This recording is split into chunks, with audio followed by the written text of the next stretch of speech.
When engaging in intellectual conversation online, you often find yourself within this dichotomy. You find yourself between two places, um, where some people believe in this idea called cultural Marxism, and some people are find it antithetical to what they believe in. Um, and it makes sense, because there are two minds of thought. There's this belief in a group, a collective of people, and then there's a belief in individualism, and that's, each one is juxtaposed. You have a collectivism and you have individualism. So modern classical liberals are individualists, by and large.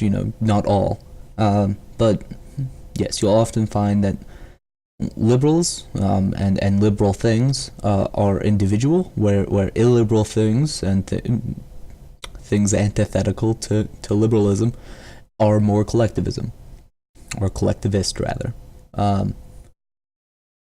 And that is why it is such a common topic. So, what is wrong with cultural Marxism? And that's a very interesting question. It's a very thoughtful question. Well, there is nothing wrong with it, in the same idea that there's nothing wrong with religion, or nothing wrong with anything else. And an idea can't do anything wrong, and within a lens it is correct, but relativism is often, it's a very modern thought process, and that's where many people reside in. To say Islam is horrible and it is wrong, most people would disagree with you. They would say, well, it's not that bad, maybe, or they might just say, well, yeah, but that's only compared to what you are used to, and that compared to Western values. But I'm going to be arguing from, a position in which I believe in individualism. A great philosopher, one I'd love to read, mostly because she didn't really write like a treatise. She didn't really write. She wrote stories, much like 1984, Brave New World, Animal Farm, and such. Ayn Rand wrote a book called The Fountainhead, and that kind of talked more about the idea of individual thought, more than Atlas Shrugged, which was more of a political book. The Fountainhead was more philosophical, in how social bodies work, because it focused on characters interacting, and it showed how no one was really. You could talk about how one person was trying to benefit, like architects in as a group, but it was never really about people acting in the name of groups. It was people acting in the names of their own wants and needs, and it's because they are individuals. But yes, there are things that are wrong with cultural Marxism, and I think that they need to be addressed, because so often you find people who aren't willing to go out and say, no, it's definitely wrong. If you were to get into a place, like academia or anywhere else, where you have kind of like half-baked intellectuals, because academia is full of them, you will find that you say, this idea is just kind of flawed, and I don't think it really captures the real world effectively, and people will say, well, you are just looking at it through a lens of whatever you believe, and also you're operating from the modern paradigm. But both aren't wrong, but you need to be able to criticize them, these ideas, and that's what the battle for ideas is about. And so often you find people trying to stifle you disagreeing with ideas with just throwaway terms of which those can coincide. You were just looking at it through a modern paradigm is really not saying anything. It's just saying, well, nowadays nobody believes in God and stuff. And so you're criticizing an idea, and people just want to say, well, no, you can't really criticize it. It's it's uncriticizable because you aren't an objective being, and you can't ever be, because of your ideas and how you can like look at ideas because of perhaps your epistemology or perhaps your metaphysics. And so with that I can go on and on. But I think that we need to be able to criticize ideas, and so often people agree with that on premise, and then you can go on and disagree with ideas. Like Islam is a great example. If you were to say this part of Islam's kind of reprehensible, it's not really acceptable. To throw the fags off buildings, it's really not okay. You can't do that, and you shouldn't be allowed to do that.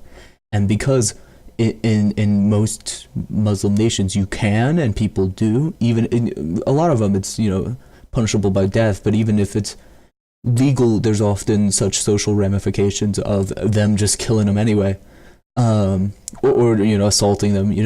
One of the most Muslim boroughs in London, it was so funny. They tried to put a pride parade through that borough, and they canceled it because you couldn't get away with having the gays walk through there, or else there would undoubtedly be a hate crime.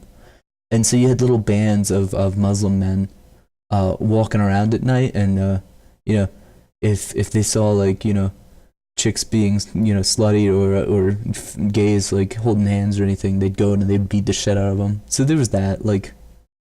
And so when you went and criticized that, they just said like, well, you don't understand their culture. You don't understand. You can't criticize it because you have Western values and they don't. And I feel like that isn't putting us like, all right, the term progressive is often used for snowflake liberals, but when I use it, I do mean marching forward.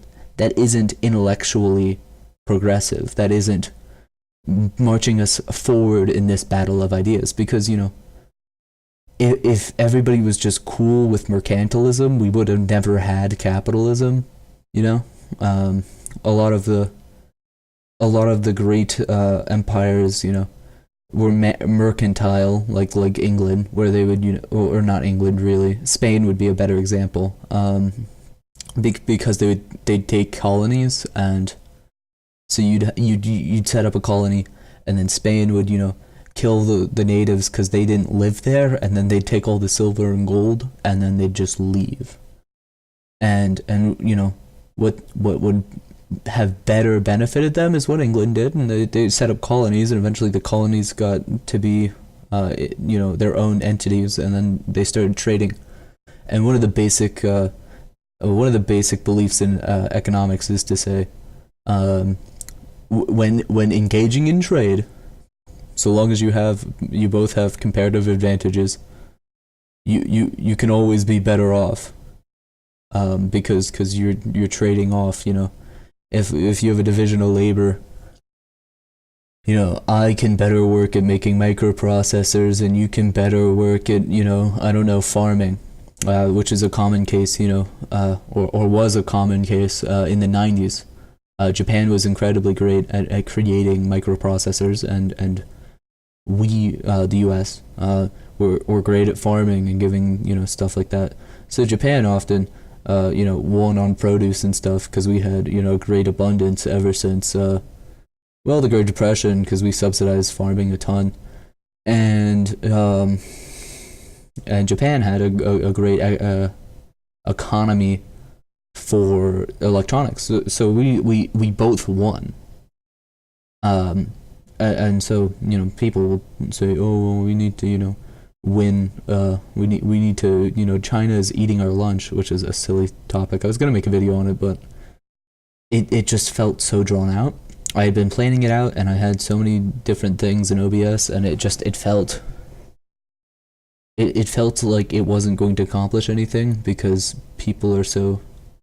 It is very discouraging if you were to ever try to engage in like intellectual conversation with someone who seems, kind of open for it, because obviously you can talk with people who don't give a fuck, and they'll listen kind of sometimes, but if you were to try to say, hey, what do you think about Donald Trump's statements on China eating our lunch, trade wise, a lot of people would say, well, yeah, even Bernie said yeah, which is hilarious because Bernie further proves that he doesn't understand economics. Donald Trump, being a businessman, doesn't have anything to do with like macroeconomics. He's more of a micro guy.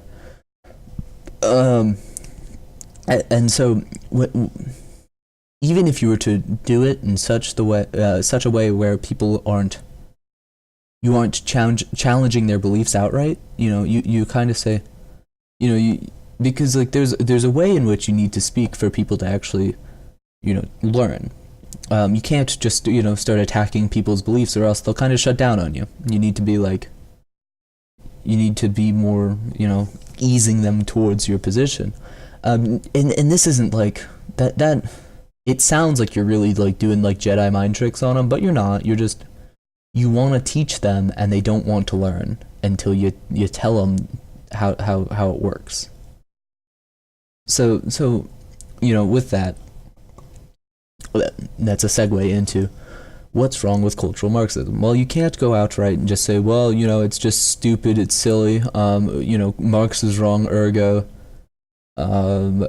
cultural Marxism, applying, this economic theory, kind of political theory mixed, to just culture at large, is stupid, and that's kind of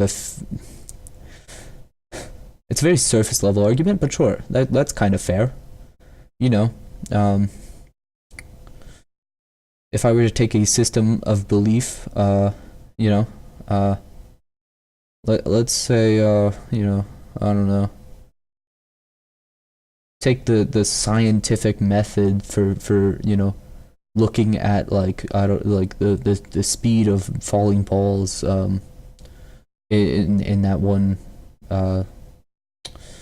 the physics experiment where you stood from, I don't remember, was it Archimedes or was it Galileo, one of them. They took the metal ball and the regular cork ball or something, they dropped it from a tower, and they both hit even though they had different densities at the same time. And that was because, and that was, scientifically how you could prove it. You were like, well, let's just fucking test it out.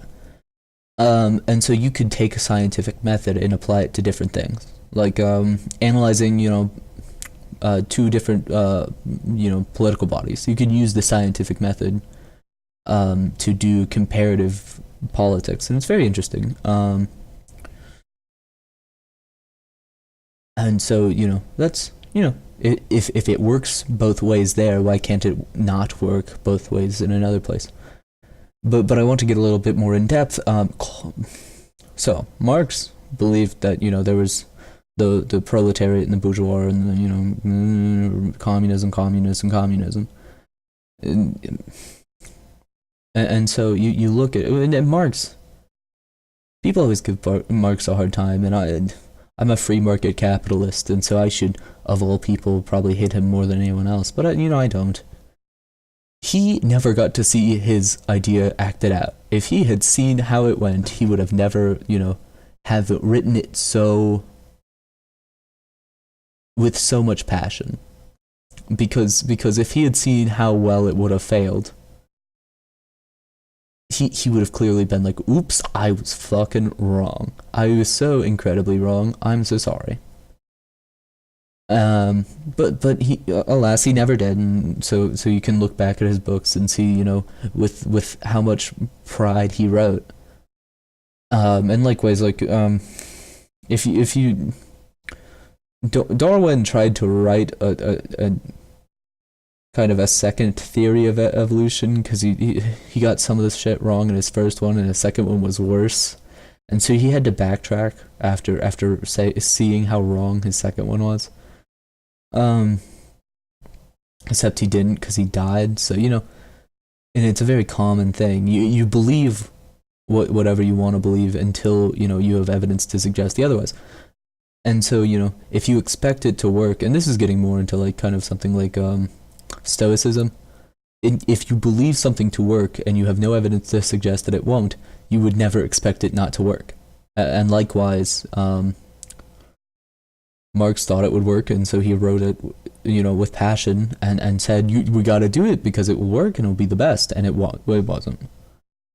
And so cultural Marxism, takes this idea that there are the economically savvy bourgeois, and then there are the people who are oppressed, the proletariat, and it applies it to culture at large. So the black man is oppressed by the white man through systems of oppression, and so it's systematic because the white man is in charge of the government, and so because the black men are put down by the government.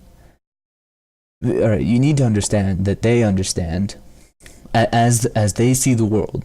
Black people are being over represented in the jail, in crime, and that is because the white man is putting them down. Now, the rational person looks at it and says, well, they just obviously have to commit more crime, right? And there's two sides of argument for that one. Perhaps that white people are committing crime equally proportional to black men, except white men aren't getting caught because black men are more sought after by the cops, which I don't think is the case. And I don't remember where this joke comes from, but it was a funny joke. It was like, man, people always like, man, white drug dealers are never caught because cops are racist. Nah, you never see Tyler at the street corner be like, hey bro, you want some meth? No, you don't see that. You do see Terrell. And it was just like a black guy like recounting things from like having lived in the inner city. He's like, yeah, you don't find white people like trying to like sell coke on the street corner. And that is an argument of I think it's more of a socioeconomic status kind of thing. And you can make the argument, and no one ever does, which I find very interesting. Well, probably because the only person who could probably do it is like Solwell, who is economist, or the black political pundit guy named Larry. I don't remember what his last name is. Maybe I don't want to say any stupid names because I don't really know any of them. He's right wing though, and that's basically all I really remember.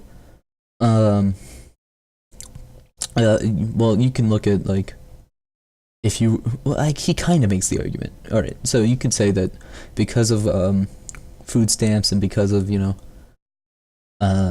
projects and such, black people are being put down because they live in the inner city and they get to reap the benefits of social welfare, and thus they don't have to actually work because it's not advantageous to them because you can get you have 3 kids and you get the social welfare, and you now have the government being your baby daddy, and then it's there you go, now you don't have to work because you're taking care of your children and getting food stamps and such, and getting reduced reduced prices for your rent and stuff. And so you can make the argument that they are being put down because you're giving them social welfare, because that doesn't help the economy like locally there, and then you never really get any growth, because and to show you how growth is affected by economic the economic system and how it's regulated. If you were to look at Cuba, you'll find like 50-year-old cars, and that's because no one else, they're not producing their own cars, and they don't have the money to pay what I don't remember what Cuba's currency is. The conversion's shit though, because like their money's not worth shit, and they don't have much production power either. And so they have old things. Likewise, in the project, you had old things.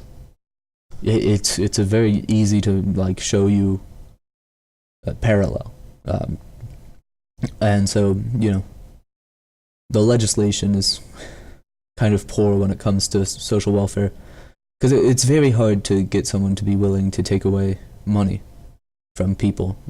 You find liberals and they'll be like, "Look at me, I've given you this money," but you never find Republicans being like, "Look at me, I've given you capitalism. Look at how I'm helping you."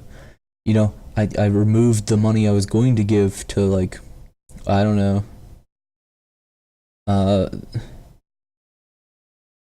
See, because it never seems good. It never seems good to take money away from things, because it seems like you're not helping them. If you were to take, Chicago, take away all their their social welfare, there would be some unrest. People would be pissed because they had to start working and stuff. But eventually it would change back to like, it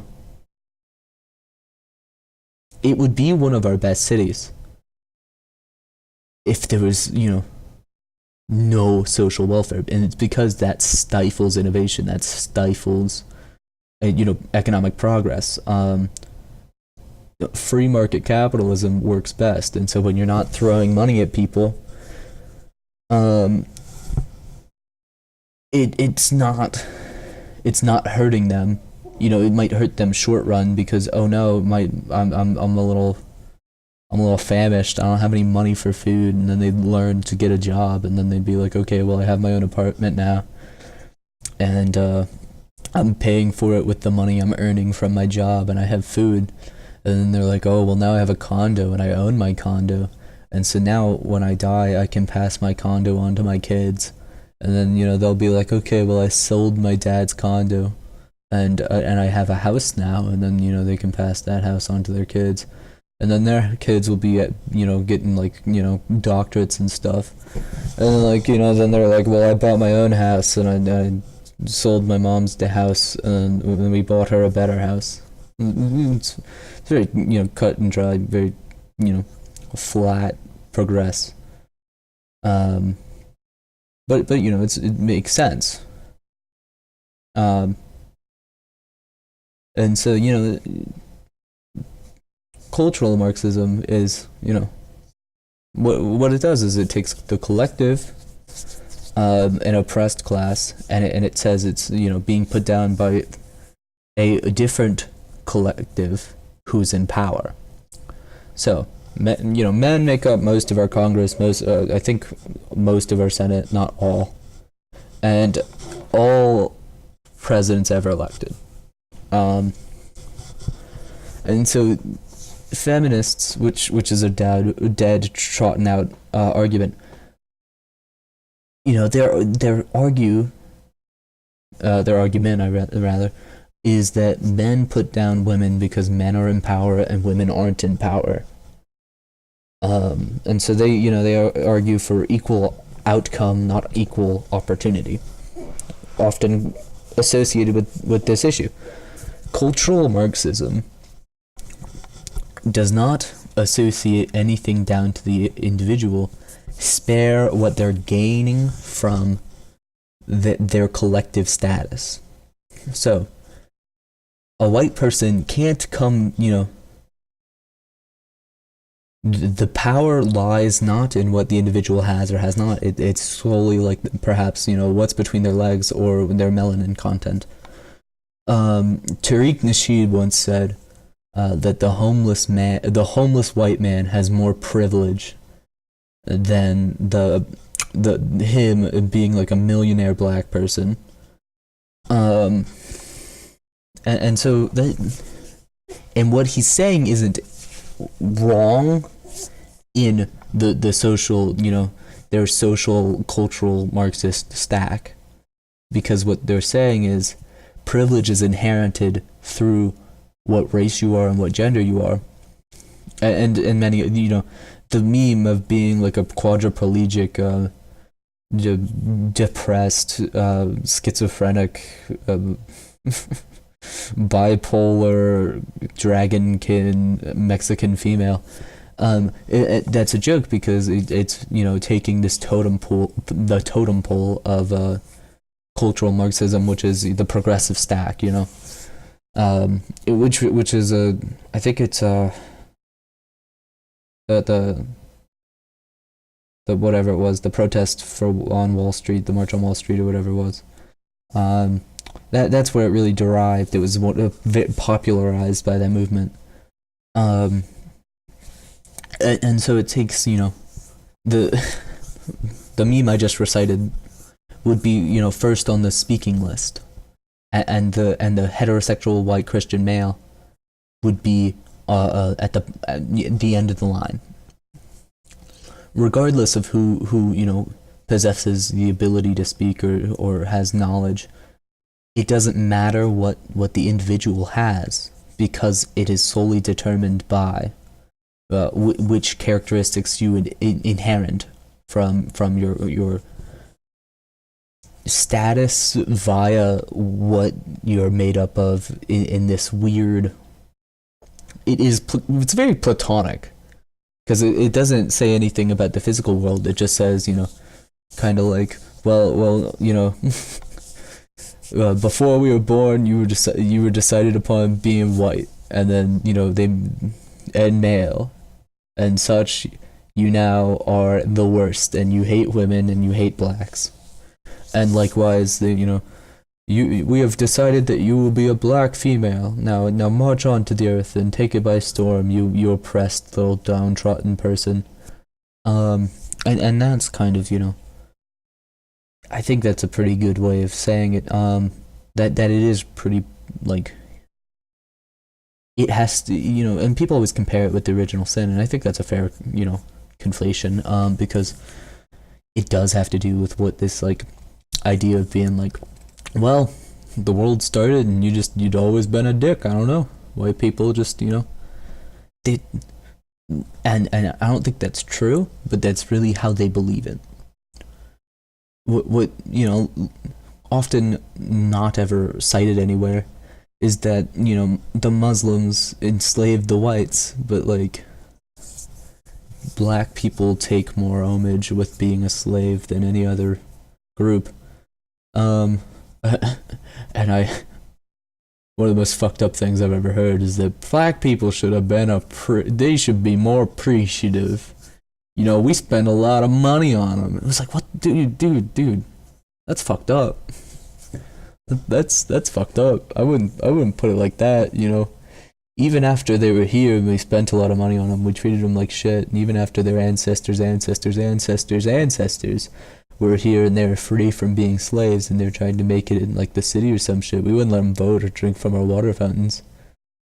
You can't deny what you did, or not we, but, like, what happened to them. Yeah, they don't deserve anything, but you do have to look at history and say, well, that was kind of dick. We shouldn't do that again. And likewise, segregation is bad, but to argue segregation in the converse, to say, well, yeah, but, like, white people shouldn't be able to drink in our water fountains because us minorities deserve reparations. That is not progress, but they think it is, and that's the most fucked up part. So I'm coming up on 30 minutes, but, like, I don't feel like I've really gotten anywhere. But I've brought up a lot of interesting topics that I unpacked kind of well. This is the beginning of, like, this YouTube channel, and I haven't gotten to talk about much, but as it would appear, I do have a fair bit of knowledge on a lot of things. Economics I kind of I got, and a fair bit of philosophy I also have. I've gotten to hear a lot of arguments for and against things like cultural Marxism, individualism, and the like, and it's it's fun to unpack this, but I also want it to be like actually heard, and so to go on for an hour for this video and say, well, by the end of this hour I kind of actually got somewhere. Um, I don't feel like it ever get heard, and even at 30 minutes, I don't really think it will get watched much. Some people might tune in, learn something, and even if they take away that Japan had good sold us microprocessors in the 90s, and that we bought them from them, and that trade is good, that'd be pretty dope. I learned that from Milton Friedman. He's a pretty cool economist. He's dead now, but he was a legend when he was alive. One of the Jewiest people I've ever gotten to look at. Goodness me, he kind of looks like the Six Flags old dude. So that's a plus. So I've come juxtaposed on this channel because I do know a lot, and I like to talk about intellectual things, but also I do like to meme a lot, and so I feel like there's definitely room in this channel for that, and hopefully I can do that at the same time. I've created 2 videos tonight, and it was because I didn't want to sleep, and that's pretty fair. I made fun of this awesome rap song called Thick Niggas and Anime Titties by D-Bangs, and it bumps whenever I'm in cars with my friends. I like to put it on the aux, and just get to watch the entire car devolve, because the song is the absolute epitome of what meme is. And so I played the entire song, and I pretended to be super offended about it, and it was pretty fun. I had a lot of fun making that video, and maybe it'll get viewed. I'm so sorry about my mic quality. I plan on getting a mic that isn't absolute dog shit. But I attempted to do that once. I got an ATR 2000 or something, an Audio-Technica mic, and it sounds like ass. And it really upset me. So I've just been using a headset mic, and I've checked the rest of my headset mics, and they all sound like ass. So it's kind of, it's kind of a bummer, but this is what I have, and it isn't super pleasing to the ear, but it does, convey my voice to the point where it doesn't annoy me. It sounds like I have a shitty mic, but it doesn't sound like I have a hum or anything, so that's okay. Alright.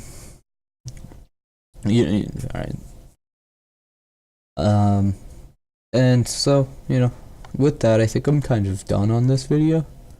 And to answer, the final, what I wish people would take away from this is that cultural Marxism is this idea that you can use things that you derive from just someone's their race, their demographics, and people are more complex than just their demographics. You can't look at a female and just assume that she's a Democrat. You can't look at a gay person and just assume that they're a Democrat. And likewise, you can't look at a young person and assume that they're stupid, that they don't have a lot of life experience. Because I can bet you that you can find... It all boils down to assumptive guilt or assumptive, innocence. White people are they're assumed to be guilty of thought crime, of being racist, of being of hating blacks, and I think that you need to look at that a little differently. I think you need to you can't assume guilt, because just by virtue of them being white, you can't be judge and jury just because they're white. That's not logical. That doesn't make sense. You can't. Why can you do that? You need a justification. I don't feel like the onus is on me to say that I need to prove why you can't look at someone's race and assume that they hate someone. because the onus isn't on me. If you were to remember, the days of being atheists and stuff, the argument was always, well, prove to me that God doesn't exist. Well, the onus isn't on me proving a negative. I don't need to prove that you can't do that. I would need someone to prove to me that, yeah, you can totally just look at white people and have, the rational assumption that, they just hate niggers. I don't know. That's just it, And that's kind of my issue with the whole idea, is it's so flippant. It is just, well, come on, it's obvious. They're white. They're male. They hate black women. They hate black men. And they hate white women, but they hate black women the most. And then it boils down to, well, what is white? Because you have, like, if you were to say, the white people in France, because you can boil it down by ethnicity even further. Well, English white people hate black people less because reasons, but white Americans hate black people more because of reasons. But you can throw it away. Like, cultural Marxism isn't correct because it takes something that is not. It has nothing to do with an individual. It has only to do with, like, a group in your mind. So they love to take not all and apply it to something like Muslims, but they don't like to take not all and apply it to something like white men. So they like to individualize groups that they agree with but don't like their actions, and they don't like to individualize good groups because they want to exploit the bad actions and assert it as the collective beliefs. There are totally white people that hate black people and hate women. You can't dispute that. But what you can dispute is that all white men, or even the majority of white men, hate black people, because they don't. And so you would need evidence to suggest that, ever. And there's never any evidence suggested. So and that delves into a further interesting concept of they don't even adhere to cultural Marxists. People who are often cultural Marxist are only cultural Marxists when they want to be, when it is convenient. And that is often a sign of a bad philosophy, is that if it is only good when it's half the time or when you want it to be. I would say that Stoicism is good to the core, and I try to apply it to my everyday life. Not the whole idea of being like, well, I'm a big strong man, so I don't like to talk about my feelings. Well, yeah, that is often described as stoic. But Stoicism is really well defined in Marcus Aurelius's Meditations, where it's like you just need to set expectations and you need to try not to get emotional because you need to have accurate expectations. And I would say that is always good, because being over emotional helps no one. And so you just need to have rational expectations, and thus your emoting will follow. But I would never say, something that I believe in is convenient half the time, or it's right half the time.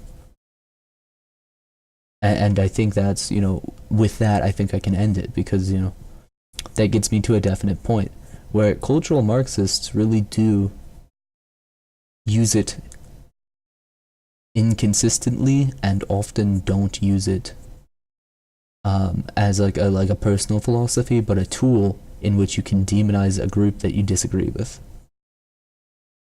You gain something from demonizing white people, because they'll have you look at Black Hitler, Ghazi or whatever, where he's getting people to fucking bow down to him for him being black and them being white. And so it's convenient there, but it's not convenient when you're talking about a group that you do like. So to boil down the beliefs of an entire group by this idea of power. Like it's inconsistent because you have to define the power, and you need, they all agree on what the power is, but I bet if you ask them where the power comes from, it would be inconsistent because you can't bet on the whole group being agree, like, because it's not like an iron down philosophy. They're just like, yeah, man, like white people are in charge. Like, look at our Congress, and it's like, that's, black people get to vote too. Yeah, bro, but like, they're like, no black people, bro. Well, are they running? No, but like, that's because they're being put down, man. It's like, dude, just go experience high tide somewhere else. I don't like, women are being put down by men because they don't get to win. Like Hillary lost to the devil on earth, Donald Trump. Well, did she campaign in states that it would make sense to? Well, no, she didn't. Did she market to like good crowds, or call half the nation like deplorable? Well, no, and then yes. Oh, sounds like she was a shit candidate. No, it's not that. It's just men hate women, and apparently women hate women. Oh, I mean, by all means. So, with that, I'm done. Till next time, I hope you think about anything I kind of said, because I think, like, really and truly, like, I think that half the shit that came out of my mouth in this made sense, or kind of made sense, such that if you really sit on it and you think about anything that I put in this, you might come away with it kind of either learning anything, like some of my minutiae included, because they're like good points to include, because they're evidence, or like any of my bigger ideas or any of my references, the 2 books or 3 books I really mentioned, or well, no, I think it was more like 6. Any of them were good to read. I've read them all. They're great. I was talking about Plato, so if you want to read The Republic, it's very interesting, really cool. It's kind of set up like a play. But I would say that Plato was totally fucking wrong. I mean, he was dude was using strat roulette or some shit. I don't get it. And then yep. Check out Aristotle. He was a smart dude. He created the scientific method, and then he used it to be stupid. But like, that's not so bad.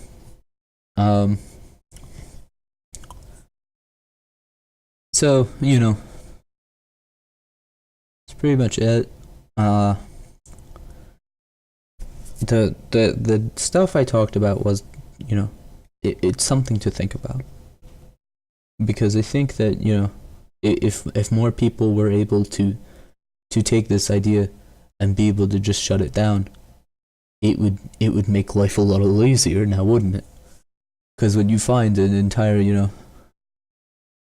you find the pundit class using it, like the Young Turks talk about punching down, and that's cool. Like, it was collective cultural Marxism, not like, oh well, you can't attack you can't attack little YouTubers when you're a big YouTuber now, can you? Which is also silly, but it's stuff like that. And I think, like, if you could have like a lot of people just be able to look at that and be like, that's just stupid, bruh. Like, that's just silly. Stop. Like, even like, the lowest common denominator, because cultural Marxism is often adopted by like this like weird level of intelligence where you're above normal but not super smart, and so you're just sitting there, and you're intelligent enough to recite what it is and recite why it's right, kind of.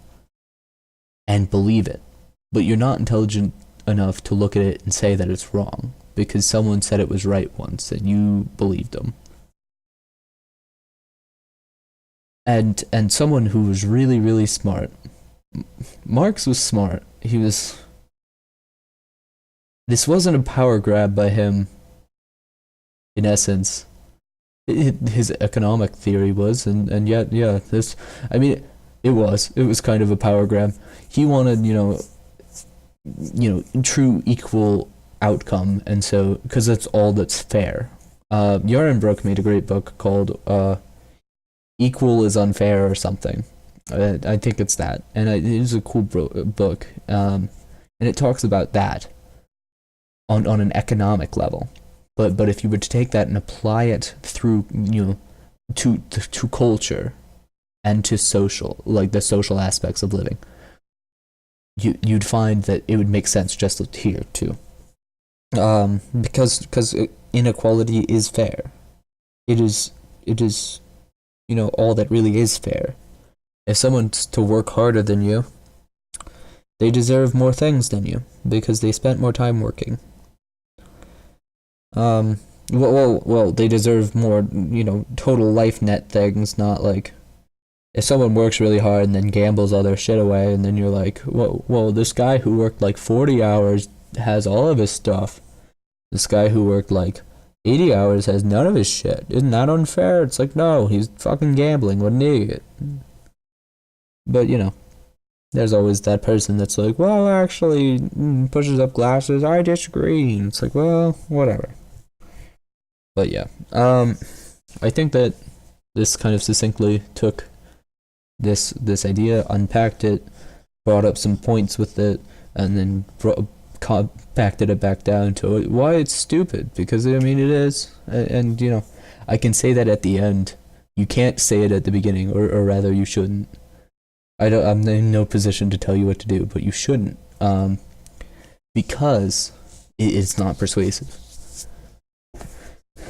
I mean, it's because it's a silly idea, sure, but we all have our own beliefs, and I bet half of my beliefs right now are silly. And you ask anybody, you look at some of the shit you say, 20 years, 30 years down the line, you cringe when you think of shit you did in elementary school. And likewise, you look at anything you say, when you're the ripe age of like 18, and you're like, well, I'm a fucking idiot. When you're 38, 48, even dare I say 68, you look back and you're like, Jesus Christ, I should have stopped while I was ahead. But as it stands right now, I think I hope I'm right here. And I don't go down the line and like, damn, he's a fucking idiot. I'll probably look back at this and cringe because I'm silly, but not because of what I believed. And so with that, I think I'm done.